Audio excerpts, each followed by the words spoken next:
오늘 하나님께서 우리에게 주시는 말씀은 사도행전 23장 1절에서 11절까지 말씀입니다. 사도행전 23장 1절에서 11절까지 말씀을 우리 함께 한 목소리로 봉독하도록 하겠습니다. 사도행전 23장 1절에서 11절까지 말씀 우리 함께 봉독하겠습니다. 이것은 하나님의 말씀입니다.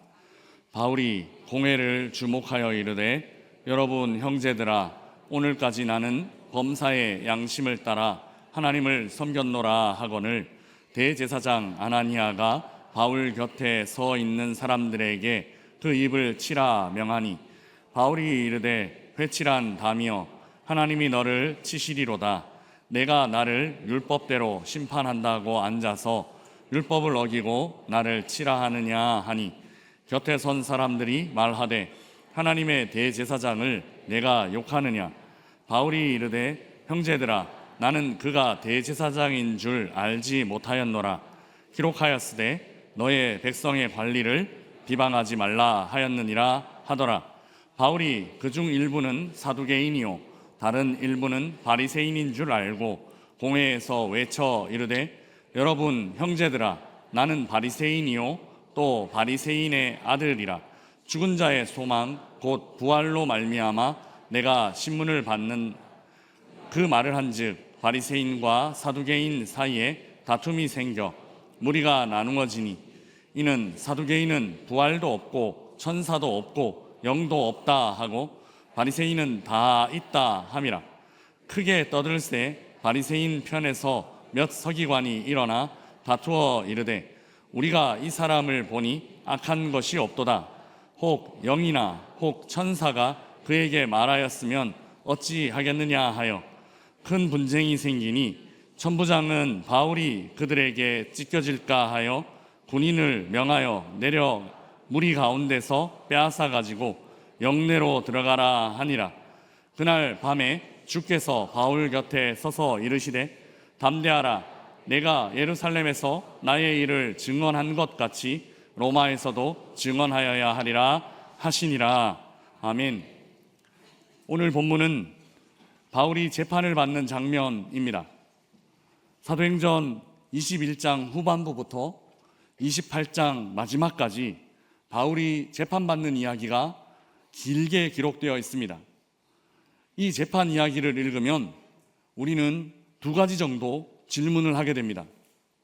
왜 이렇게 길게 재판이 진행되게 하신 걸까 하는 것과, 하나님은 하나님의 사역자를 왜 이렇게 고통스럽게 하시는 걸까 하는 질문을 갖게 됩니다.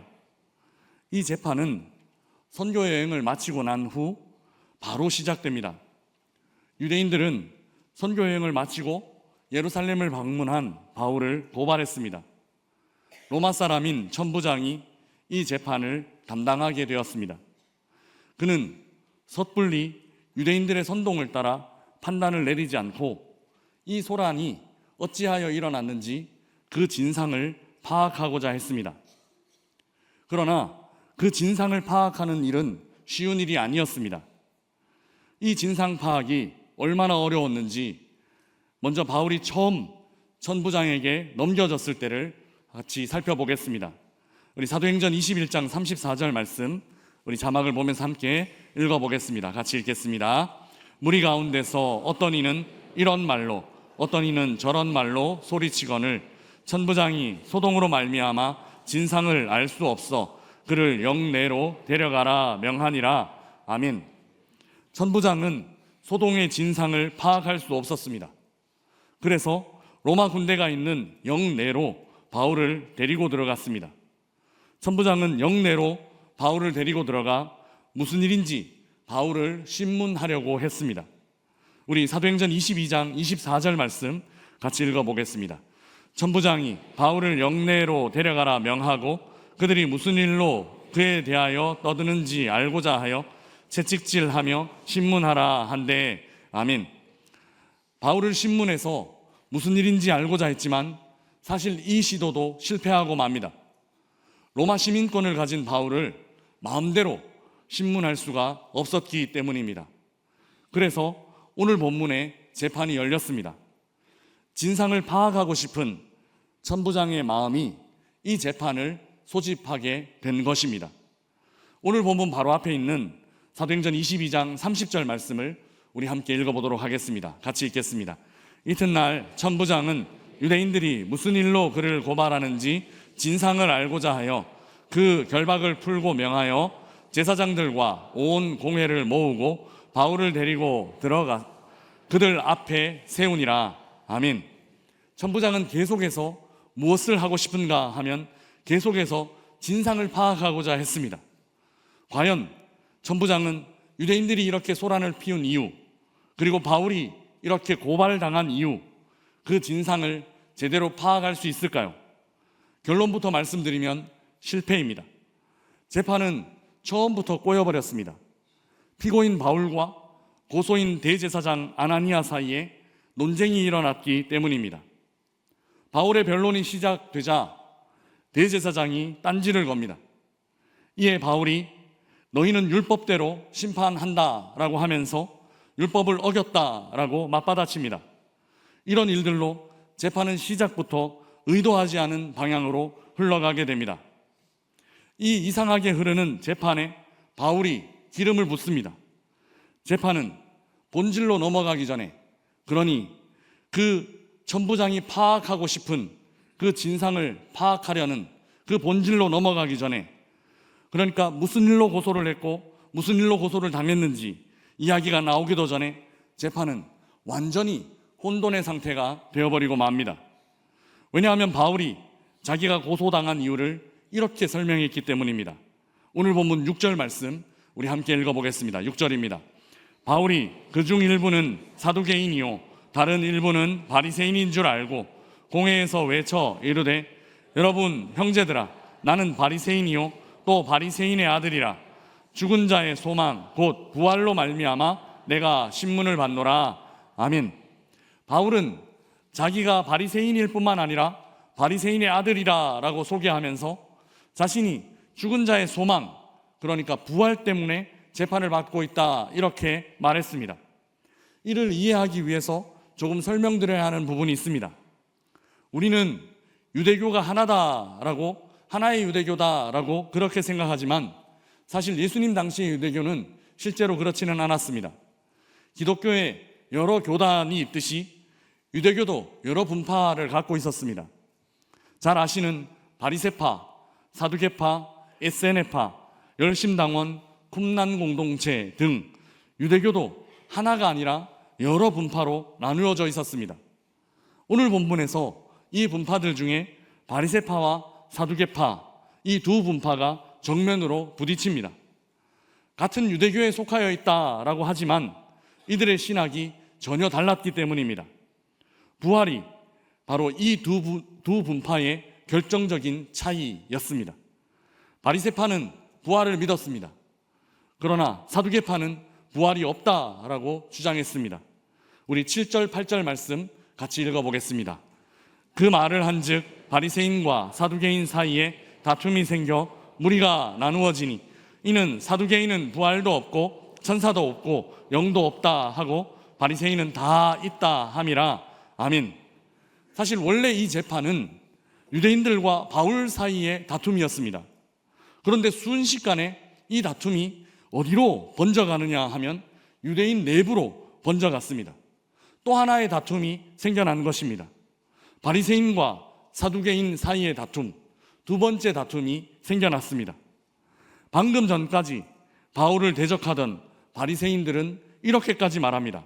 우리 9절 말씀 같이 읽겠습니다. 9절입니다. 크게 떠들새 바리새인 편에서 몇 서기관이 일어나 다투어 이르되 우리가 이 사람을 보니 악한 것이 없도다. 혹 영이나 혹 천사가 그에게 말하였으면 어찌하겠느냐 하여. 아멘. 바리새파에서 바울을 두둔하고 나섰습니다. 악한 것이 없다, 무죄다, 이 말입니다.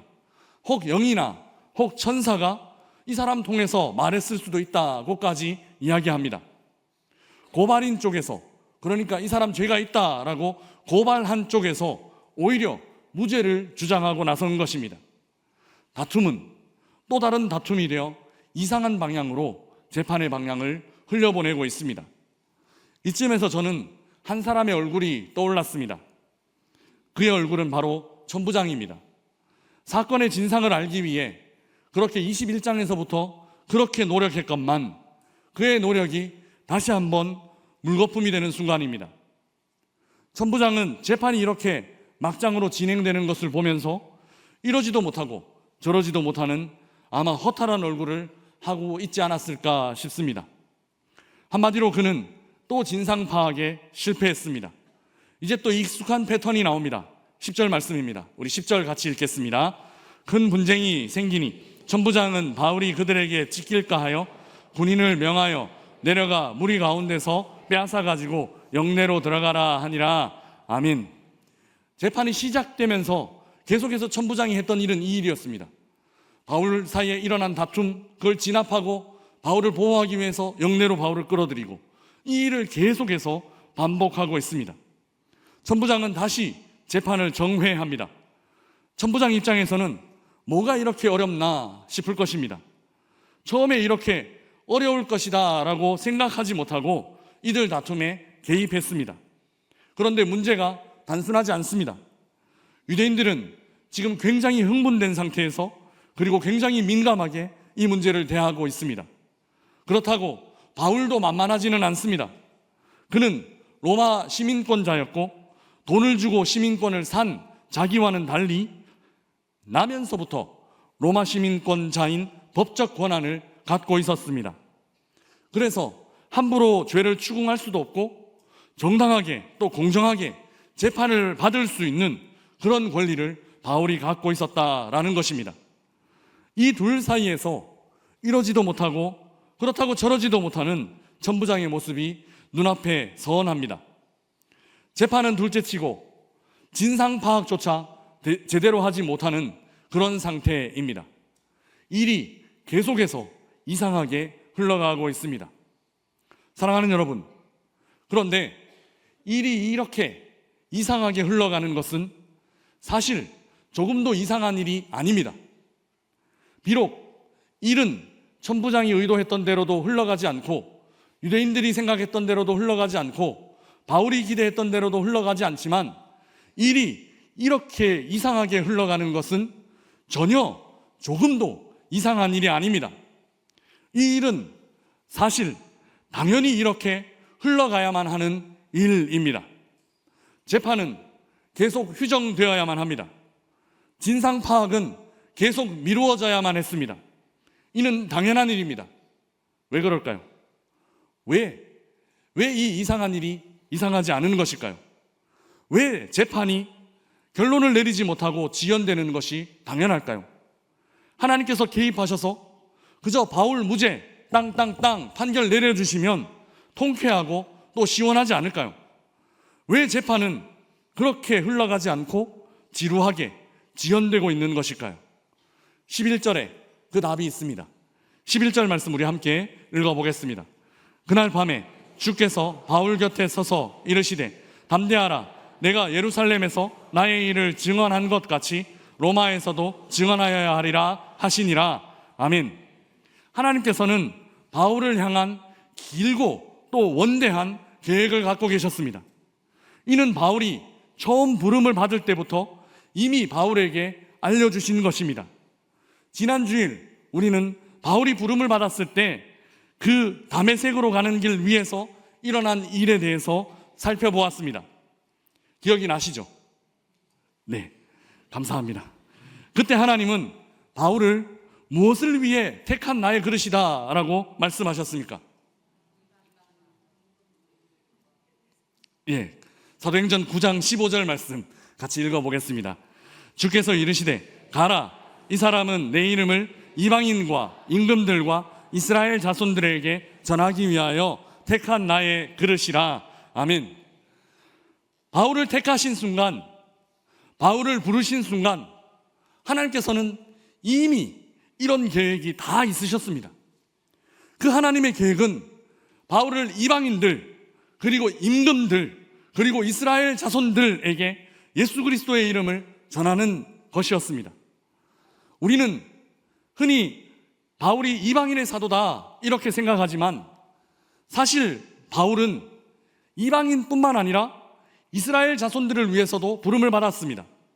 그리고 심지어 바울은 임금들에게, 그러니까 왕들에게, 통치자들에게 예수 그리스도를 전하기 위해서도 부름을 받았다라는 것입니다. 이 재판을 통해서 하나님은 이 계획을 지금도 실행하고 계십니다. 당시 왕은 통치하는 일뿐만 아니라 재판하는 일도 함께 하고 있었습니다. 지금처럼 삼권 분립 이런 제도가 없었던 시대였기 때문입니다. 평범한 사람이 왕 앞에 서기 위해서 가장 쉬운 일은 무엇일까요? 저 같은 사람이 대통령이랑 이야기한다 합시고 용산에 가서 문을 두드리면, 면담 요청하면 그러면 받아줄까요? 지금도 그렇지만 왕들은 면담 신청한다고 혹은 만남 요청한다고 그렇게 만날 수 있는 분이 아닙니다. 그래서 평범한 사람이 왕 앞에 서기 위해 가장 쉬운 방법은 바로 이 재판입니다. 바울같이 평범한 사람이 왕을 만나 이야기할 수 있는, 그리고 장황하게 자기의 사정을 늘어놓을 수 있는 가장 쉬운 방법이 바로 이 재판이라는 것입니다. 하나님은 이 재판을 그렇게 사용하셨습니다. 우리 사도행전 25장 13절에서 14절 말씀 우리 같이 읽어보겠습니다. 같이 읽겠습니다. 수일 후에 아그리빠 왕과 버니게가 베스도에게 문안하러 가이사랴에 와서 여러 날 있더니 베스도가 바울의 일로 왕에게 고하여 이르되 벨릭스가 한 사람을 구려하여 두었는데, 아멘. 바울이 이제 누구 앞에서 재판을 받고 있는지를 보십시오. 여기 등장인물을 보시겠습니다. 아그리빠는 왕입니다. 임금들과 왕들 앞에서 바울은 재판을 받게 되어 있습니다. 버니게는 아그리빠의 여동생입니다. 공주이면서 동시에 비공식적이지만 왕비이기도 했습니다. 베스도는 그 지역 관할 총독입니다. 바울은 지금 누구 앞에 서 있는가 하면 이런 고위층 사람들 앞에서 재판을 받고 있습니다. 이 문장을 제가 살짝 바꿔드리겠습니다. 바울은 지금 왕과 총독 앞에서 재판을 받고 있습니다. 이 문장을 믿음의 눈으로 보면 이렇게 읽을 수 있습니다. 바울은 지금 왕과 총독에게 복음을 전하고 있습니다 라고요. 바울은 지금 비록 피고인의 신분으로 재판을 받고 있지만, 재판에서 바울은 자기 자신을 변론할 수 있는 그런 기회가 주어질 때마다 자신이 만난 예수 그리스도, 그 다메섹 도상에서 자기를 만나주신 예수 그리스도, 그리고 자기를 변화시켜 주신 예수 그리스도를 그때마다 소개하고 있는 것입니다. 그러니까 재판이 진행되는 동안에 바울은 계속해서 복음을 전하고 있다는 이 말입니다. 이것이 설교 서두에 제가 드린 질문에 대한 답입니다. 오늘 설교를 시작할 때 저는 두 가지 질문과 함께 시작했습니다. 첫째는 왜 이렇게 길게 재판이 진행되게 하신 걸까 하는 것이었고, 두 번째는 하나님은 하나님의 사역자들을 왜 이렇게 고통스럽게 하시는 것일까 하는 것이었습니다. 그리고 설교 중간에 저는 왜 이렇게 재판이 지연될까 하는 질문도 드렸었습니다. 이 질문에 대한 대답이 바로 이것입니다. 하나님께서 바울을 재판에 보내신 이유는 복음을 전하기 위해서입니다. 그것도 정치 권력자들, 그 높은 고위층 사람들, 총독과 왕에게 복음을 전하기 위해서입니다. 하나님은 재판을 복음 전하는 도구, 고위층 관료들에게 복음을 전하는 도구로 사용하셨습니다. 그래서 이 재판은 짧게 끝나면 안 되는 것입니다. 이 재판은 보다 많은 사람들이 복음을 들을 수 있도록, 그리고 보다 높은 사람들이 복음을 들을 수 있도록 그렇게 지연되어야 하고 그렇게 지속되어야만 했습니다. 재판이 정회가 되면 될수록 늘어나는 것은 복음을 전할 기회입니다. 판결이 늦어지면 늦어질수록 더 많이 예수 이름 전하게 됩니다. 재판이 상급기관으로 올라가면 올라갈수록 바울은 더 높은 권력, 더 더 많은 권력 가진 사람 앞에서 복음을 전하게 됩니다. 이것이 재판 이야기 뒤에 숨어 있는 하나님의 뜻하심입니다. 더 높은 권력, 이 재판의 최종 목적지, 이 복음이 최종적으로 향하고 있는 지점은 과연 어디일까요?